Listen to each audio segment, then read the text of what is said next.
New York Jets OTAs are officially underway. Who are some surprising cut candidates to look out for the 2025 New York Jets? That and much more, all coming up here on a great Friday edition of NY Flight Jets Talk with our good friend Josh Welliver. Memorial Day coming up. Let's hit it and get it started, folks. Jets, Jets, let's go. Jets wide receiver Wesley Walker. Wesley, how you doing today? ESPN writer Mr. Rich Cimini, Jets reporter for The Athletic, Mr. Zach Rosenblatt, Hall of Famer and Jets legend Mr. Marty Lyons. Your host, Connor Law.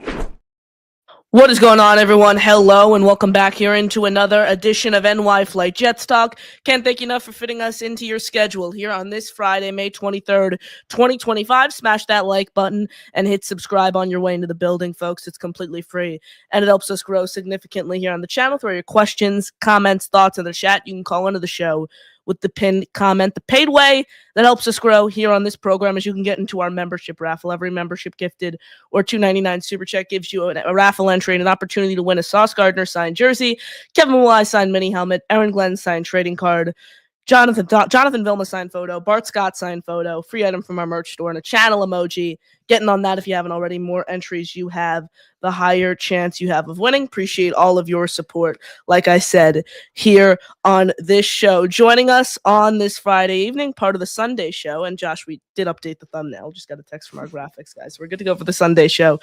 Our good friend Josh Welliver graces us with his presence here on the program. Josh, what is going on, my friend? Excited to be here. A little 3-day weekend action for Memorial Day weekend. Thank you to all those who served, who are actively serving. Appreciate you having me on here, Connor, and excited to get into it.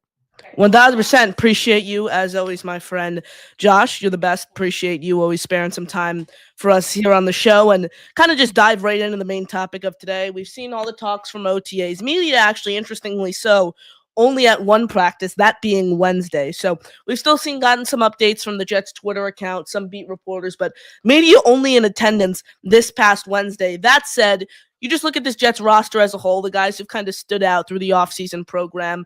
Let's go to your number one option. Who do you think is a potential surprise cut candidate for this New York Jets 2025 team? For me, there is no place on this roster for Xavier Gipson. I don't think he's going to be returning kicks. Obviously, it doesn't add anything in the wide receiver room, which is where he's placed on the depth chart. I could see a mix of Arian Smith going back there, maybe even Malachi Corley to return kicks. I think both of those guys are faster. Gipson has had trouble handling punts in his time with the Jets. He is not a good wide receiver. I don't know where he would fit in on this roster. He doesn't add depth anywhere else besides kick and punt returner. And if he's not serving a role there, why even have him on the 53? So Xavier Gipson coming in for you at number one. I completely agree with everything you said there. Not only did the Jets select Arian Smith in this year's NFL draft, they also brought in some UDFA names, Jamal Pritchett from South Alabama and Dymere Miller from Rutgers, two names that catch my eye right away, who, if the Jets want to roster a small, speedy guy who's going to come in and pretty much only play special teams for you, you get that in both those guys at a better rate, in my opinion, than Xavier Gipson. Obviously, had that unforgettable return during his first NFL game, returning punts during the Week 1 game against the Buffalo Bills on 9/11, but ultimately that'll go down as one of the worst nights in Jets history. Obviously, Aaron Rodgers tearing his Achilles 4 plays in, completely derailing that whole season. And then obviously 2024, you also saw the lingering side effects. But I digress. Xavier Gipson, I really just think has no role on this team. In my opinion, there's no point in rostering someone who's going to have a non-existent role on offense and not provide much value on special teams. Josh, what's another name that you look for and you think they could be on the roster bubble as we approach training camp? Yeah, well, also just to add on to that special teams, Mark, there's also Kane Nwangu, who had a couple kick returns last year, one against the Seahawks. But a couple other names I'm looking at. I mean, this tight end room to me is really puzzling. When you look up and down, and obviously you got your guy in Mason Taylor, Jeremy Rutgers, Stone Smart, Zach Kuntz. One of those guys isn't making the team. So I think it's just whoever has the worst camp out of those three. So it's probably going to be Kuntz. Maybe one of them gets re-signed to the practice squad.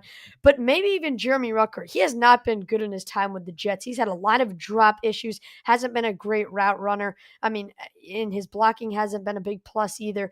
So unless he can prove something to this, to the new front office and the new head coach, I'm not sure where he fits into this role on the team. Obviously, we talked about this on last Sunday's show. Tight end depth is a huge problem on this team. So they got to keep somebody around. I think it all hinges on training camp, OTAs, preseason. That's where this Jets tight end room is going to be defined. But somebody's got to go there. Could it possibly be Jeremy Rucker? Jeremy Ruckert. Wow, that's an interesting name. I'm not a big fan of Jeremy Ruckert. I think he will make this team. He has the connection to Justin Fields. Obviously, that's a key component. Also, the fact, do the Jets really want to give up on someone who they drafted just 3 years ago? Maybe see how he can fit in the new offensive scheme. But I completely agree.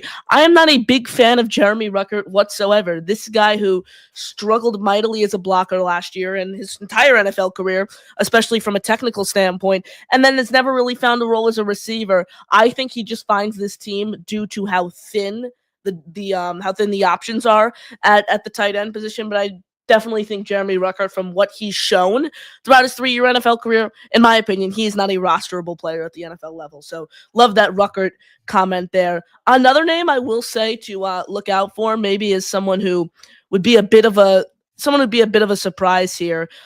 Maybe Max Mitchell or Carter Warren, one of those tackles. Neither one of them has, again, similar to Rucker, never really established a role coming out as a day 3 pick, has never really latched on. I mean, if the Jets, maybe Cole Laval makes the roster this year after he didn't make it last year, and he's that kind of swing tackle, that second backup tackle, look out for Max Mitchell or potentially Carter Warren as maybe a fringe roster guy if they don't have a standout summer. Yeah, I mean, those two guys have had a lot of time filling in on this Jets O line because of how banged up it's been. Really for the past couple of seasons, this Jets team has never had a solid O line, and when they have not been able to stay healthy. I think it was last year, 2 years ago, that we had 13 different starting combinations in 17 games. It was just awful at that point. I mean, we were tossing out guys that I had never heard of. I feel like there was a guy, I think I remember, Billy somebody. Billy Turner. Billy Turner. And when they Billy Turner. Billy Turner. And when they popped up his graphic, he looked like an underground street rapper that was trying to make a name for himself on SoundCloud. I mean, no disrespect, but he was like 60 years old. Yeah, wow. He was a part of the whole Rodgers movement, that whole wish list that he put together. He was on Billy the wish Turner list? was Who a headline name on that list. Who wishes for that guy? I mean, those were the good old days. But yeah, to my point, I digress. This Jets team does need depth at the offensive line.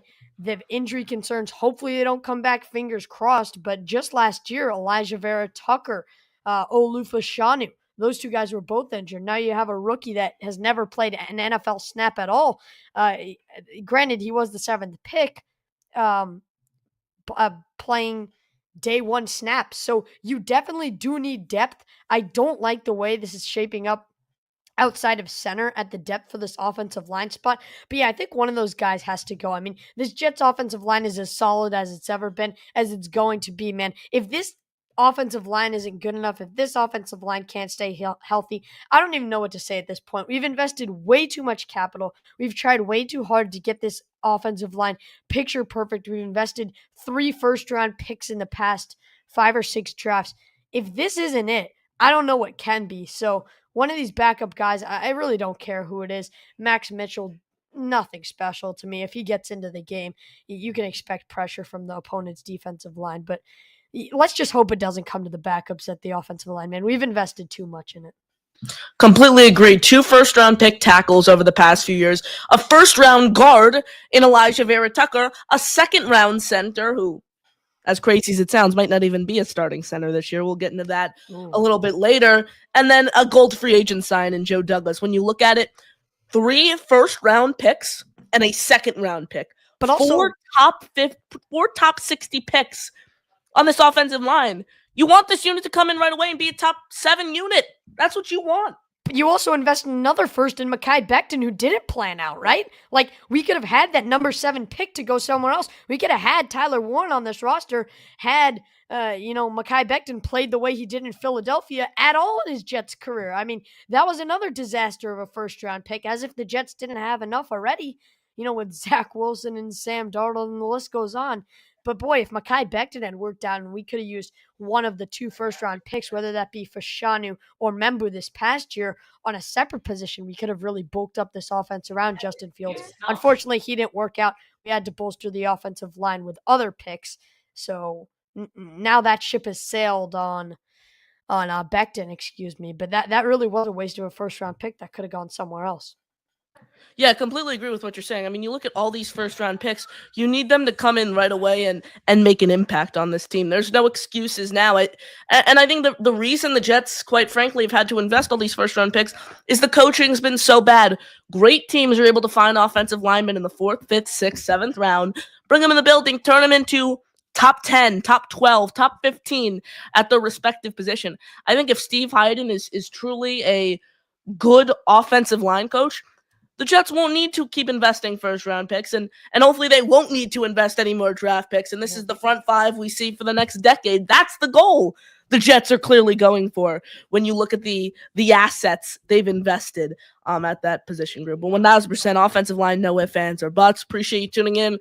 Smash that like, hit subscribe. Josh and Connor here with you on a Friday edition of NY Flight. Jets talk. Throw all your questions for us in the chat. Call into the show with the pinned comment. Sorry if the production value isn't as great today. I'm currently in upstate New York, so just got here, moving pieces. Got the mic, got the camera though. So sorry if there's some background noise or whatever. We'll I'll be here the next few days, but back in the overly ostentatious studios for Monday evening show, Memorial Day. So spending it with some family here in upstate New York. Appreciate all you guys. Like I said, throw the questions in the chat.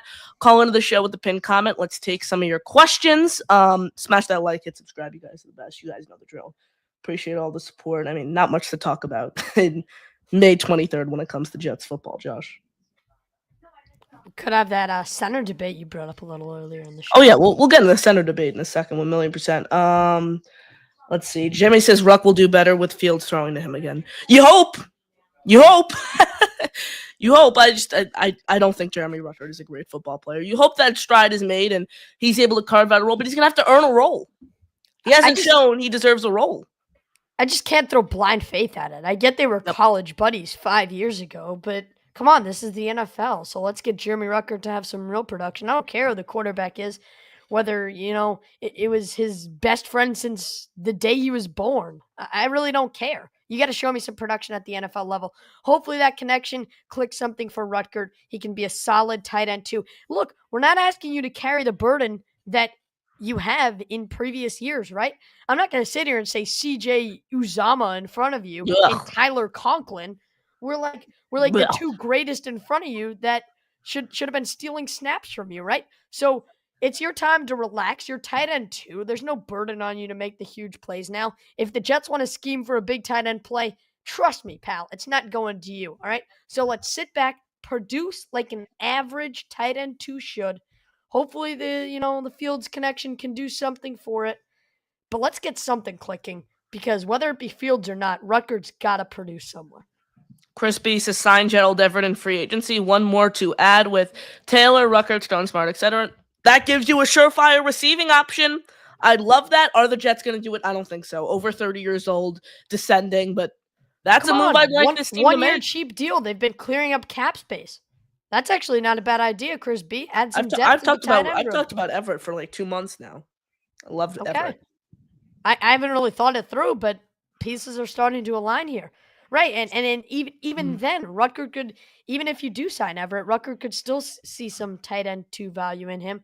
If you can get him the proper reps he deserves, then you can actually evaluate him for what he is. If not, he's off the team by, week 10. Definitely. Jimmy says we can find replacements for both swing tackles during training camp cuts.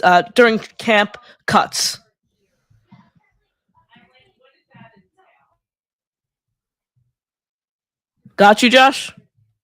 Yeah. Sorry, I didn't know we were kicking it to me, but yeah.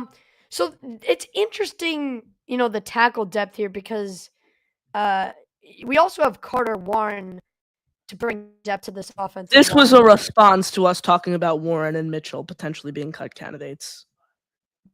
You're saying so after other teams cut their tackles, we're gonna pick them up. Oh, okay.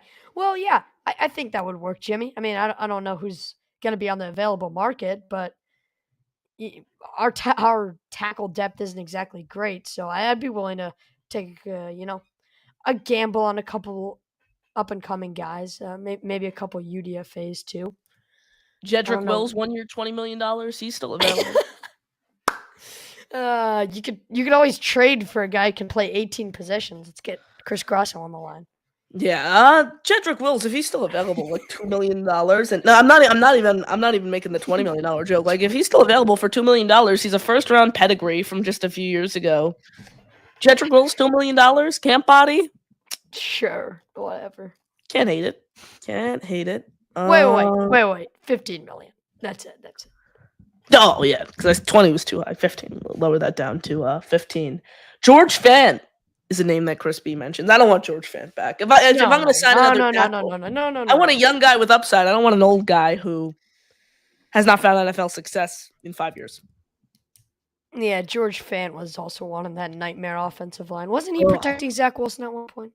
Yes, he was even last before with that. them in 22. 22 was his last year with them, to my understanding.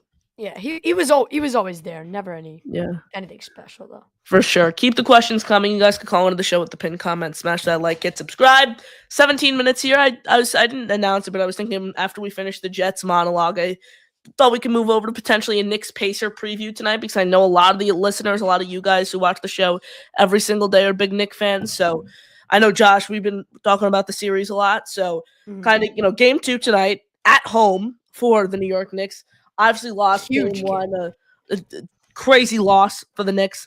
Up 8 points with less than a minute to play. 14 with 2 and some odd seconds left to go. Knicks ultimately blow the game. Tyrese Halliburton hits a buzzer beater, which ultimately was a 2 to send the game to overtime. And then Indiana takes care of business on the road in OT. Josh, my kind of preview for tonight, we'll get into a little deeper, just what this game means for the Knicks. I think if the Knicks I don't think the Knicks are going to win this series. I've said Pacers in 5 all along. But if the Knicks lose tonight, I don't think they're winning the series at all. My chance some chance I have of them actually winning all goes away if they lose both at home. You don't lose 2 in a row at home to an Eastern Conference final worthy team. And this Pacer team deserved to be here. They knocked off the number 1 seed Cavs. Oh, yeah. This is not some fluke Pistons team I'm not going to say the Pistons are a fluke. This is not some fluke Hawks team that played their way into this thing. If you go down 2-0, going back to their building, might I mind you, wrap it up, put it in a gift bag. Pacers, Thunders in the final. We'll see you in OKC. Because, yeah, the Knicks aren't coming back from that. Well, let's be totally honest here. If you lose 2 on your home court and the Pacers shoot as well as they did from 3, especially down the stretch, well, that's never going to happen again. But if they play half as well as they did down the stretch, Knicks are in big trouble. Pacers are also one of the best teams in the NBA at home. So you're down 2-0, you flip it back. I have the Knicks. I have the Pacers in 5. Like I said, this is the game I think the Knicks win. I think Tom Thibodeau looks at what happened on Wednesday nights as we can't with Jalen Brunson. I think the whole message to Jalen Brunson from Thibodeau tonight is just, you're not a good defender. Don't reach. Don't get in foul trouble. We're not putting you on the bench. I think that's the whole thing. Yeah. I think this is the night where we see Jalen Brunson shoot another 27 shots and we see him play 38, 40 minutes. Correct. I completely agree. And that's honestly the Tibbs approach all along. Jalen Brunson must-win game. Jalen Brunson, you're up 3-0 in the series. Game 4, you could lose the next 2. Tom Thibodeau doesn't care. His stars are playing 43-plus a night, right? Like, that's just the Tibbs approach, Let him play it out. We're in the playoffs here. What's there to lose? You got an offseason to recover on, to lean back on. You're right. This is a must game. You can't go down 2-0 to the Pacers. Go into Indy for the following 2. That's just... You're not going to come back from that. I agree. Tibbs is going to do everything he can. He's going to play this like a Game 7 in my eyes. Feet on fire for the Knicks. Gotta have it. This is like a game 163 of the MLB season. You're either in or you're out. Because if you don't Exactly. win this, book the flights to Cancun. You can just book them straight from the Yep. Indy airport and get out. You are not coming back down 0-2. I think one thing that stands out to me, I know a lot of people are going to say, and what a lot of people have said, is the Knicks lost the game. The Pacers didn't win the last game. My biggest takeaway is, yes, I mean, the Knicks had so many mistakes. I thought Thibodeau's utilization of timeouts and challenges were inept the entire night. Rick Carlisle did a great job of, keeping those timeouts, keeping those challenges, and learning when to utilize them. I think that's ultimately what won and lost the game. The Knicks missed a lot of free throws, which, Cat hits that free throw, the game is over. OG Anunoby hits that free throw, the game is a lot closer. Yes. Josh Hart hits that free throw, the game is pretty much in the books. Those are my biggest takeaways, but the biggest thing I take away from those missed free throws and Thibodeau's ineptitude of not using those timeouts was the Pacers flat out capitalized on every single opportunity that they earned. Aaron Nesmith, is Aaron Nesmith going to hit 6 threes every single night? No, not at all. But he got hot at the right time, and the Pacers took advantage of opportunities, and I think that was one of the biggest things from last night. I also think the Pacers just have a very, very deep roster. The Pacers trust 11 guys in their rotation to come in and play 10, 11 minutes in a playoff game. Yes. The Knicks trust 7 guys to play more than 1 minute in a playoff game. The starting 5 and Mitchell Robinson alongside Deuce McBride, sometimes Campaign and sometimes Precious Achua. But that's Campaign's no longer not getting meaningful if minutes. they check into the game, that's 3 minutes in garbage time. It's And a also- 7-man rotation for Tom Thibodeau's led New York Knicks. Right. I agree with that. So first of all, we can touch on that, the coaching by New York. Because let's be honest here. Jalen Brunson can be a one-man show in clutch time, but he can't be a one-man show for 48 minutes. So if one or both of Josh Hart and Mikal Bridges can't step up to score 20 to have a double-double, I'm not saying they got to play great, but the both of them have to contribute well. Because if they can't, they get in foul trouble. Knicks got to go to their bench. They don't trust anybody on their bench. I mean, Campaign, not a good overall I like player. Landry Shamet more than Campaign, quite frankly. Like, Nets legend Landry Shamet. Oh, God. Jeez. He was with the Nets. He was with the Suns. He was with so many. Yeah. I actually like Landry Shamet. Right. I think he should be the guy who comes in for Jalen Brunson. And because he's literally what Jalen Brunson, except he's if Jalen Brunson didn't drive. He's a 3-and-D guy. He's going to sit on the wing. He's going to pop threes for you. There are nights where he goes 4 of 6. There's nights where he goes 2 of 10. And you find that out quickly. I'm not going to lie. Yep, absolutely. You can evaluate that pretty quickly. I'm not saying you shove him in fourth quarter. You get him some meaningful second quarter action. And there's a chance he could show you he's worthy of playing down the stretch. But like I said, if all you're going to get out of your bench is Deuce McBride, another, guy that'll get you a couple good minutes, hit you a couple threes, but nothing you can bank on to be great down the stretch. If a couple of these Knicks get in foul trouble, man, they could be in danger going down 0-2. And it's funny because last year the thing with the Knicks was, and I'll take a step back a little bit and say that it's only been one game. Game 2 hasn't even tipped off yet. So I might be getting ahead of myself. But it's crazy that last year the Pacers only won because of injuries. And now we're sitting here realistically saying the Pacers could be going back to their place with an opportunity to sweep. And Josh, it's the same roster on both sides. Tyrese Halliburton, most overrated player in the NBA. Somebody, they're gonna have to review that poll. They're gonna have to redo that poll. Tom Thibodeau's out of challenges. Come on, Rick Carlisle, call the challenge there on that one, like you did when the ball ultimately hit off Brunson's fingertips and sealed the game for Indy. That was another crazy play. I thought the officiating was awful on both sides. Well, not even that. Not even the fourth quarter. Not even the fourth quarter and overtime, where there were so many of those close calls that were made. The goaltending call, which couldn't even have been challenged, was clearly goaltending on Miles Turner. But even earlier in the game, I mean, some of the whistles both sides were getting were so cheap. But at the same time, I look on Instagram Reels and I see all these clips of I've really been focusing on this series compared to the Western. I haven't been watching the Western Conference Finals. Yeah. I've been Yeah. watching like highlights and seeing the clips. I was watching the highlights, some of the clips from game 2, game 1, excuse me. And you can't touch Shea. You can't touch Shea. He's the league's MVP. You can't touch him. Yeah. I mean, some of those calls Connor. were out of pocket. Connor, and the best part is, before you started your sentence, I knew exactly what you were going to say. It's a league-wide problem, right? I mean, it's turned into how We're beginning the to see it with NFL Brunson treats too. rushing the passer. I'm not the guy. I'm not the guy to talk about flopping and stuff. But you're beginning to see that with Brunson as well. Whistles are beginning to go his way. Yeah, no, I agree. And I just think it takes the whole element. I think it takes the whole element away of finishing through contact. That element of the game, in my opinion, is completely gone because now it's all right. I'm gonna drive. I'm gonna hook someone in their elbow. I'm gonna throw the ball over the backboard, and I'm just gonna try to make 2 shots. Like we don't see any tough N1 finishes anymore right off the rim because guys are too worried about. Let me just get the foul. That's all it's about now. I mean, Jalen Brunson. I think Jalen Brunson is a very, very, very talented basketball player. If he shoots 15 shots a game, the Knicks don't have nearly as many wins as they had this past season. They're not a 50-win team. Yeah. I mean, Jalen Brunson literally shoots 25, 30 shots a night. Especially in the playoffs. Like regular season, it was like 14, 15. He's shooting 25, 30 shots a night in the playoffs. I legitimately think when Shea gets the ball on a possession, I think sometimes he says, "How can I draw the foul?" Like literally, he's not.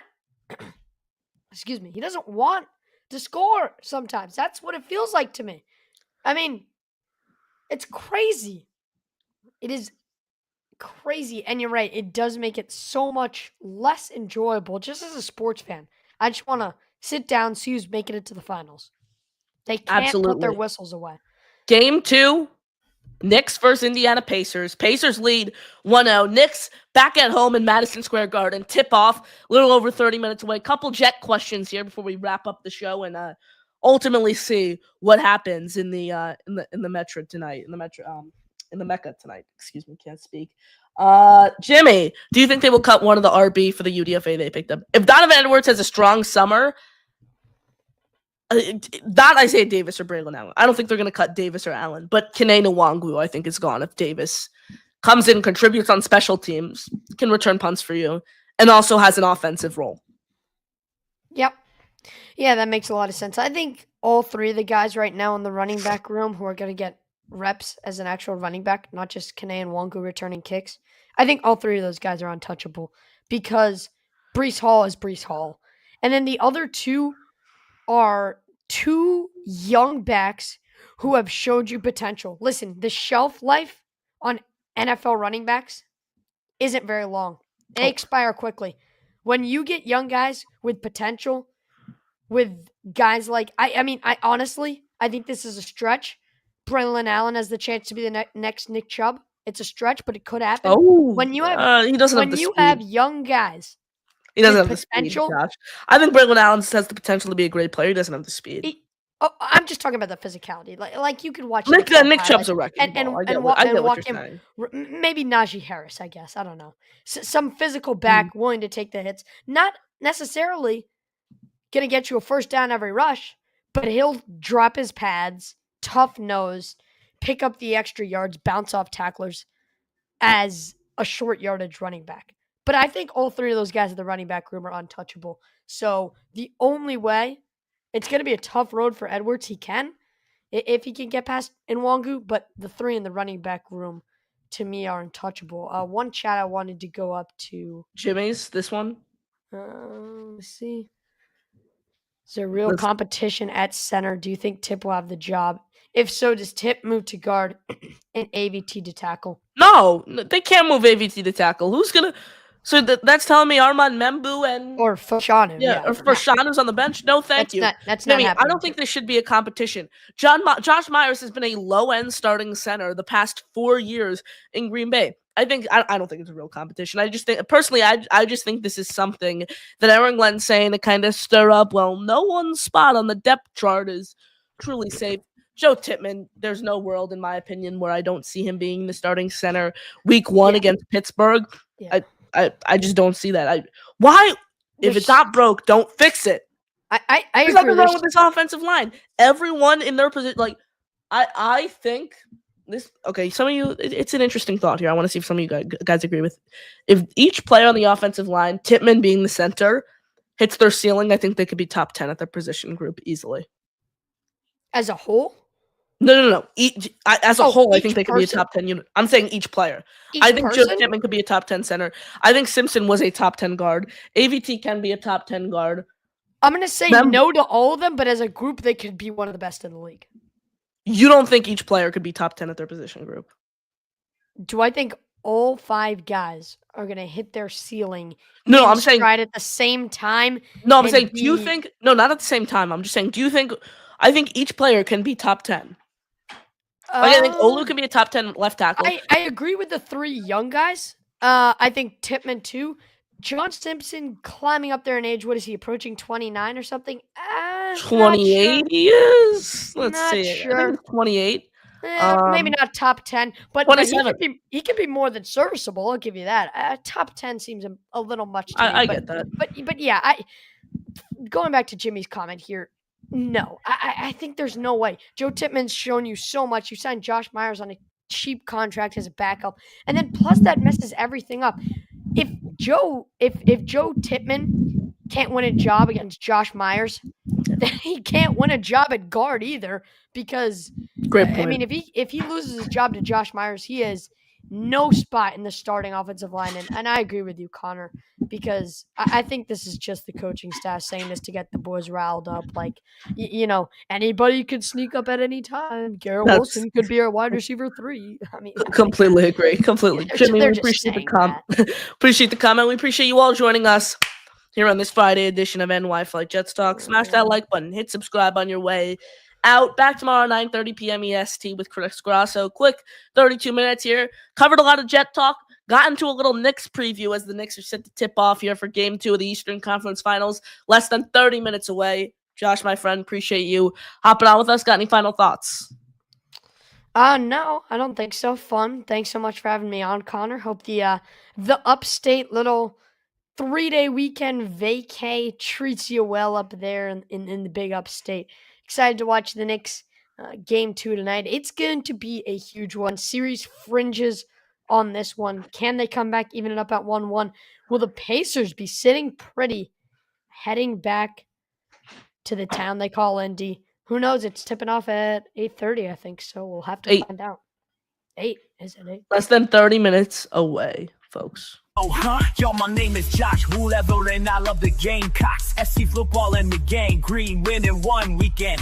There's nothing better. The Jets should have drafted Emma Worry in 25. Now they better take Sellers in 26. Jack always talking about touching the MetLife turf, but has he even done so? Yep, I am new to the Sunday show, but I am more than ready. Yes, Jimmy, I see you. Oh, yeah, there it is. Josh, appreciate you, like I said, and we appreciate you all tuning in. Smash that like, hit subscribe. That'll do it for us here on this Friday. Enjoy your Friday night, folks. And as always, JTS, Jets, baby. Peace out. See ya.